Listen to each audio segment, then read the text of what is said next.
Srikakulam municipal corporation అధికారులకి Dharmana TVS యాజమాన్యానికి మధ్య జరుగుతున్నటువంటి వారిలో ఆ షోరూంలో పనిచేస్తున్న కార్మికులంతా కూడాను ఈరోజు రోడ్డును పడాల్సిన పరిస్థితి చూస్తే కనుక ఈ షోరూం నిర్మాణం సుమారు 2 ఏళ్ల పాటు నిర్మాణం కార్యక్రమం జరిగింది. ఇటీవలే ప్రారంభమైనటువంటి ఈ షోరూం నిబంధనలకు విరుద్ధంగా నిర్మించారని ఆరోపణల నేపథ్యంలో కార్పొరేషన్ అధికారులు నోటీసులు జారీ చేసిన 24 గంటల్లోనే ఆ కార్యాలయానికి సీల్ చేసి ఈరోజు కార్మికులందరూ కూడా రోడ్డును పడేశారు.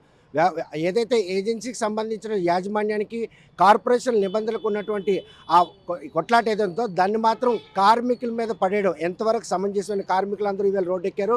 సుమారు 200 మంది కార్మికులు ధర్మాన టీవీఎస్ షోరూంలో పనిచేస్తున్నారు.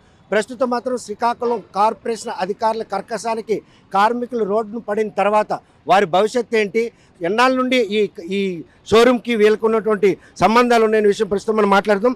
ఎన్నాళ్ళ నుండి ఈ షోరూంలో పనిచేస్తున్నారు, చూస్తే కనుక ఎందుకు సీల్ వేయాల్సిన పరిస్థితి, సీల్ వేసినట్టయితే కార్మికులు రోడ్డును పడితే ఆ కార్పొరేషన్ అధికారులు ఏ సమాధానం చెప్తారు? సార్ అర్ధాత్మకంగా సడన్గా మాకు తెలియదు. గత 22 సంవత్సరాలు బట్టి ధర్మాన టీవీఎస్లో పనిచేస్తున్నాను. ఈరోజు మాకు ఉపాధి ఆయన ఇచ్చాను. సడన్గా మాకు రోడ్డు మీద వస్తే మా పిల్లలు ఎవరు పోషిస్తారు, మాకు బాధ్యత ఏంటి, అసలు ఏం జరిగిందో ఏమిటో ఏంటి మాకు తెలియదు. ఇటువంటి పరిస్థితి మా సడన్గా మా సార్ దగ్గర ఇంచుమించు 300 కుటుంబాలు ఆయన చేతిలో బతుకుతున్నాయి. అది కూడా మాకు ఇది లేకుండా మాకు సడన్గా రోడ్డు మీద ఇచ్చారు. మా పరిస్థితి ఏంటి, మా పిల్లలు వీళ్ళు నా పిల్లలు ఎవరు ఎలా ఫీజు కట్టాలి, ఎలా చేయాలి, నా పరిస్థితి ఇప్పుడు రోడ్డునెక్కి దయచేసి కలెక్టర్ గారు కానీ ఎస్పీ గారు కానీ దీన్ని స్పందించవలసిందిగా, అలాగే చంద్రబాబు సీఎం గారు కూడా దీన్ని చేయవలసిందిగా కోరుకుంటాం సార్. చూస్తే కనుక ప్రస్తుతం 23 ఏళ్ళుగా ఏదైతే ధర్మాన టీవీఎస్ షోరూంలో ఉన్న ఉపాధి కల్పిస్తున్న నేపథ్యంలో కార్మికులకు మాత్రం రోడ్డు మీద పడే పరిస్థితి ఉంది. ప్రస్తుతం మాత్రం చూస్తే ఎందుకు ఇలా సడన్గా ఈరోజు సీజ్ చేశారు, సీజ్ చేసిన తర్వాత మీలాగా ఎంతమంది రోడ్డు మీద పడ్డారు? సార్ చాలా ఫ్యామిలీస్ అయితే దీని మీద ఆధారపడి ఉంది సార్. మేము ఇవాళ మార్నింగ్ వచ్చేసరికి సీల్ వేస్తుంది, ఏం జరిగిందని తెలియదు. కొన్ని ఫ్యామిలీలు అయితే రోడ్డు మీద పడవలసి వస్తుంది.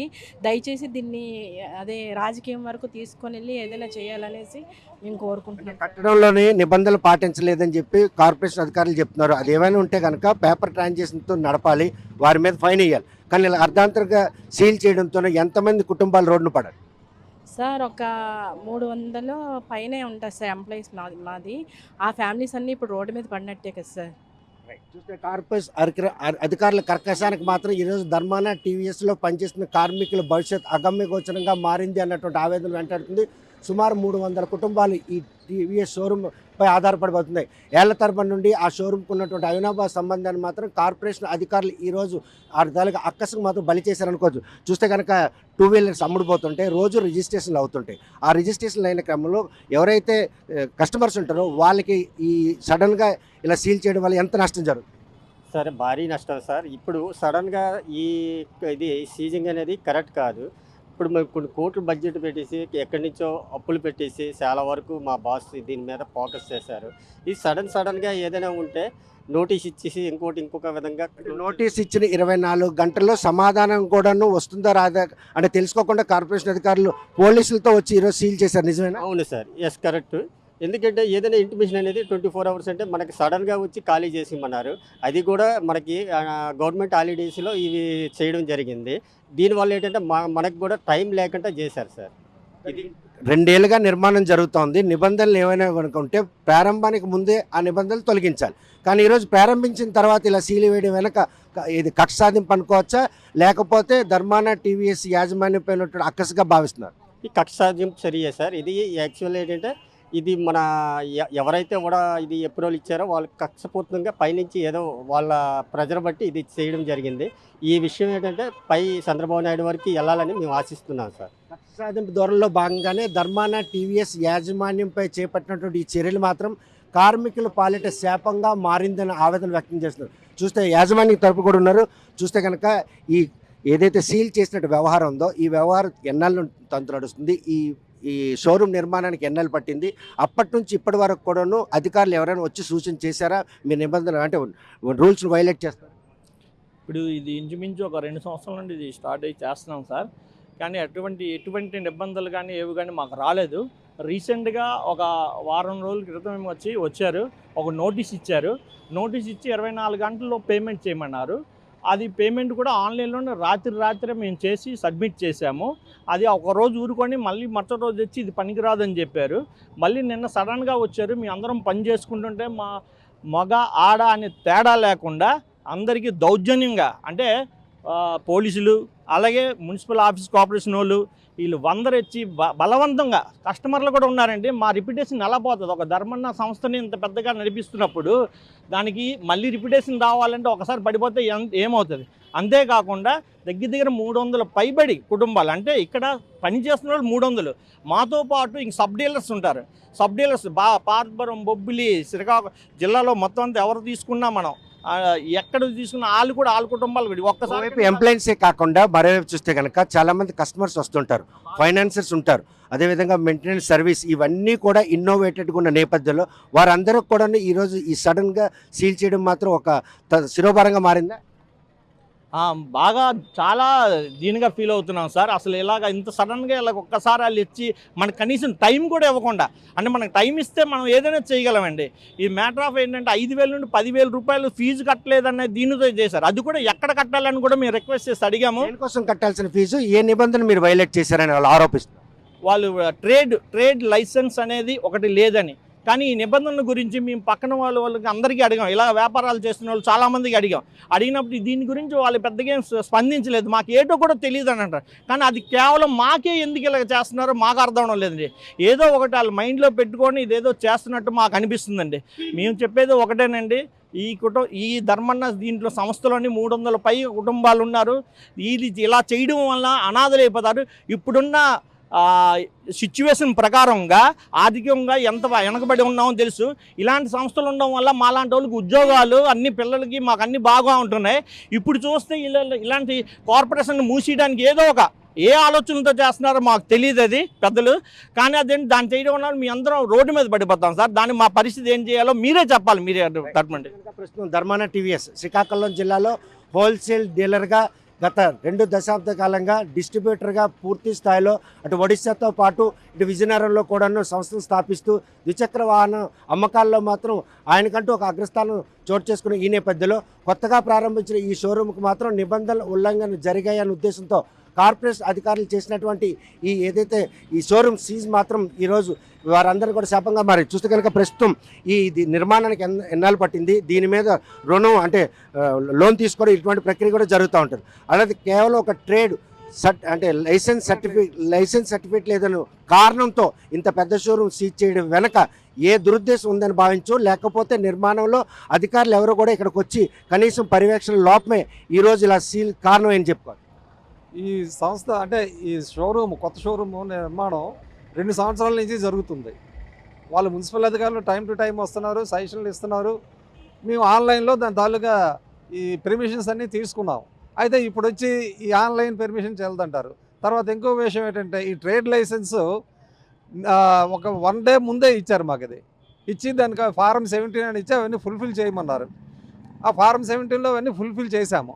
అయితే అందులో దీనికి ఆన్లైన్లో మేము పే చేసాం. ఎందుకంటే మీరు ఎంత కట్టాలని అడిగితే చెప్పట్లేదు. ఆన్లైన్లో పే చేసాం. ఫస్ట్ టైం పే చేసాం 9,000. అంటే నిబంధనలు ఉల్లంఘిస్తున్నారని ఒక సూచన చేస్తూ నిబంధనలు ఏ ఆటంకంగా ఉన్నాయి వాటిని అతిక్రమించడానికి వెళ్ళాలని కూడా ఒక సమాచారం ఇచ్చే పరిస్థితి లేనట్టుగా కార్పొరేషన్ అధికారులు వ్యవహరించారా? వాళ్ళు సమాచారం క్లియర్గా మాకు ఇంత కట్టాలని ఏం చెప్పట్లేదు. ఆన్లైన్లో కట్టింది చెల్లదంటున్నారు. ముందు 9,000 కట్టాం, అది చెల్లదన్నారు. మళ్ళీ 6,000 కట్టాం ఇంకొక దీని మీద, అది కూడా చెల్లదన్నారు. వచ్చి సడన్గా ఇవేవి మీకు ఇచ్చేయవు, మీరు ఇమీడియట్గా సీజ్ చేసేస్తున్నాం అనేసి సీజ్ చేయడం మొదలుపెట్టారు. సీజ్ చేయడం ప్రక్రియ వెనక మాత్రం వాహనదారుల కొనుగోళ్ళు ఉంటారు, వాళ్ళకి రిజిస్ట్రేషన్ సౌకర్యం ఉంటుంది, లోన్ ఫెసిలిటీ ఉంటుంది. వాళ్ళందరూ కూడా షోరూమ్ ఇన్నోవేటెడ్గా నడుస్తారు. ఆ నడిచిన నేపథ్యంలో వారందరూ కూడా ఈ సీల్ చేసే ప్రక్రియ అంటే ఒక రకంగా బాధ కలిగించే పరిస్థితి. బాధ కలిగించే పరిస్థితేనండి. ఎందుకంటే పై ఊర్ల నుంచి కూడా వచ్చి మనకి ఇక్కడ సర్వీసింగ్ చేయిస్తుంటారు. ఒక అతను పాతపట్నం నుంచి వచ్చారు, రాత్రి 11 అయిపోయింది ఆయనకి. వీళ్ళు ఏంటంటే ఏమీ ఇది లేకుండా లోపల అందరినీ చేసేసి ఈవెన్ ఈ టీఆర్లు చేయడానికి, తర్వాత ఈ సర్వీస్ చూడడానికి మాకు లేడీసు వీళ్ళందరూ ఉంటారు, అందరినీ కూడా బై ఫోర్స్ బయటికి పంపించేసి సీజ్ చేశారు. చూస్తే కనుక ఏం కొందామని వచ్చో ఇక్కడ కొన్ని తర్వాత బండికి సంబంధించిన పేపర్లన్నీ మీకు క్లియర్ అయ్యాయి సార్? నేను కస్టమర్ సార్, నేను టీవీఎస్ ఎక్సెల్ బండి సర్వీసింగ్ ఇచ్చాను సార్. నాది కూరగాయల వ్యాపారం చేసుకునే మధ్యతరగతి కుటుంబం సార్. దాని మీద నా తల్లిదండ్రులు, బాగులేని నా తల్లిదండ్రులు, చదువుకున్న నా పిల్లలు, నేను నా ఫ్యామిలీ మొత్తం దాని మీద ఆధారపడి ఉన్నామండి. ఇప్పుడు టీవీఎస్ షోరూము క్లోజ్ చేస్తారనేసి సీలేసారని నాకు ఇప్పుడే తెలిసింది. దీనివల్ల నేను ఎలా బతుకుతాను, నా పిల్లలు, నేను, నా కుటుంబం మొత్తం వ్యాపారం చేసే బతుకుతాను. ఈరోజు ఇక్కడ బండి కోసం వచ్చాను సార్. ఈ ఇబ్బంది ఇంకా ఎన్ని రోజులు ఉంటుందో దయచేసి ఆఫీసర్లు మాలాంటి వాళ్ళని దృష్టిలో పెట్టుకొని ఈ టీవీఎస్ షోరూమ్ని వీలైనంత వేగం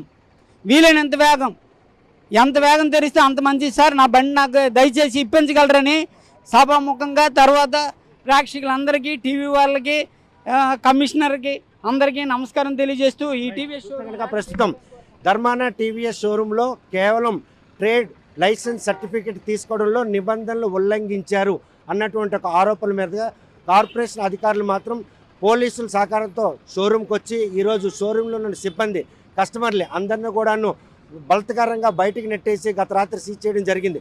కాకపోతే 2 ఏళ్లుగా నిర్మిస్తున్నటువంటి ఈ షోరూంలో నిర్మాణంలో ఎటువంటి నిబంధనలు పాటించట్లేదనే విషయాన్ని నోటీస్ రూపంలో తెలియజేయాలి. మరోవైపు ఈ నిబంధనలు కనుక ఉల్లంఘించినట్టే అయితే యాజమాన్యంపై చర్యలు చేపట్టాలి. కానీ ఈ షోరూంపై ఆధారపడినటువంటి ఈ కార్మికులు మాత్రం రోడ్డును పడేసే విషయంలో జిల్లా యంత్రాంగం పునరాలోచించాలి. ఏదైతే ట్రేడ్ సర్టిఫికేట్ కోసం మాత్రమే ఈరోజు ఆటంకాలు ఉన్నాయని చెబుతున్నటువంటి శ్రీకాకుళం కార్పొరేషన్ అధికారుల తీరు మాత్రం ఈ కుటుంబాల పాలిట శాపంగా మారింది అనడంలో ఎటువంటి అతిశక్తి లేదు. ఇప్పుడిప్పుడే కూటమి ప్రభుత్వం కొలువు తీరిన తర్వాత సంపదను సృష్టిస్తున్నాం, ఉపాధి కల్పిస్తున్నాం అని చెప్తున్నటువంటి ఆ మాటలకి ఈరోజు ధర్మాన టీవీఎస్ షోరూమ్ సీజ్ చేయడానికి ఎక్కడ పొంతన ఉందా లేదన్న ప్రశ్న కూడా తలెత్తుంది. ఇటువంటి వెనుకబాటు జిల్లాల్లో ఇటువంటి కార్పొరేట్ సంస్థలు వస్తున్న నేపథ్యంలో ఉపాధి కలుగుతుంది, వలసలు తగ్గుతున్నాయి అన్నటువంటి ఈ క్రమంలో ధర్మాన టీవీఎస్ షోరూమ్ సీజ్ చేయడం, ఆ సీజ్ చేయడం వెనక ఇంతమంది కుటుంబాలు రోడ్డు పడడం, ఈ పరిణామాలన్నీ కూడాను ప్రశ్నార్థకంగా మారుతుంది. మరి ఈ విషయంలో కార్పొరేషన్ అధికారులు ఈ కక్షపూరితమైనటువంటి చర్యల్లో భాగంగా సీజ్ చేసినటువంటి ఆ షోరూమ్ తక్షణమే తెరిచి ద్విచక్ర వాహనదారులు కొనుగోలుకు వచ్చినటువంటి ఆ రిజిస్ట్రేషన్ ప్రక్రియ కావచ్చు, మరోవైపు సర్వీస్కి ఇచ్చినటువంటి ఆ ద్విచక్ర వాహనాలు కూడా వారికి ఇవ్వాల్సిన పరిస్థితి. ఇవన్నీ కూడా అతిక్రమించాలంటే అసలు తప్పెక్కడ జరిగిందనే విషయాన్ని మాత్రం జిల్లా యంత్రాంగం ఆరా తీయాలి. కేవలం కక్షపూరితంగానే కనుక సీజ్ చేసినట్టయితే దీన్ని మాత్రం ఎట్టి పరిస్థితుల్లో త్వరగా ఈ సమస్యను సద్దుమణి చేసి కస్టమర్లకి ఆ షోరూమ్ అందుబాటులో తేవాలి, కార్మికులు మాత్రం ఉపాధి కల్పించాలని వారు కోరుతున్నారు. మరి ఈ విషయంలో జిల్లా యంత్రాంగం పునరాలోచిస్తుందా లేకపోతే కార్పొరేషన్ అధికారులు ఒత్తాసు పలుకుతుందా అనే విషయం వేచి చూడాల్సిందే. వీడియో జర్నలిస్ట్ రామకృష్ణతో సత్యం, RTV శ్రీకాకుళం. మరిన్ని వీడియోస్ కోసం ఛానల్ ని సబ్స్క్రైబ్ చేయండి. లేటెస్ట్ అప్డేట్స్ కోసం వాట్సాప్ ఛానల్ ని ఫాలో అవ్వండి. ఆ లింక్ డిస్క్రిప్షన్ లో ఉంది.